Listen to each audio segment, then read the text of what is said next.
କୁହାଯାଏ ଗୋଟେ ଛୋଟ ପିଲାକୁ ଛୋଟ ବେଳୁ ତୁମେ ଯେମିତି ବ୍ୟବହାର ଆଚାର ଦେଇକି ବଡ଼ କରିବ ତ ସିଏ ବଡ଼ ହେଲା ପରେ ମଧ୍ୟ ସେମିତି କରିବ। ତ ମା ତାକୁ ଆଜି ପୂଜା ଘରକୁ ଡାକି ନେଇଗଲା ଆଉ ତାକୁ ବସେଇକି ନମସ୍କାର କେମିତି କରାଯାଏ ତାକୁ ସବୁ ଶିଖଉଥିଲେ।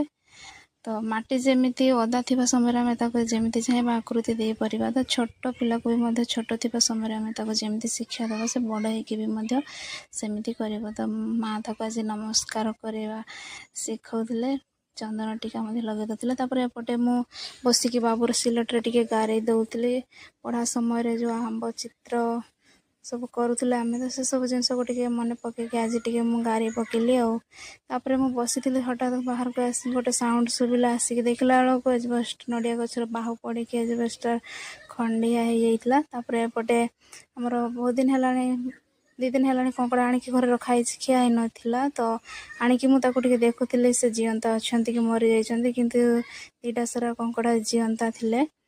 ତାକୁ ଆଜି ରୋଷେଇ ବି କରାହବ ସନ୍ଧ୍ୟାବେଳେ। ବାବୁ କଙ୍କଡ଼ା ଦେଖିକି କେମିତି ରିଆକ୍ଟ କରୁଛି ଦେଖନ୍ତୁ, ଗୋଡ଼ଉଛି, କୁକୁଡ଼ାକୁ ଗୋଡ଼େଇଲା ଭଳିଆ ହାଟ କରିକି ଗୋଡ଼ଉଛି।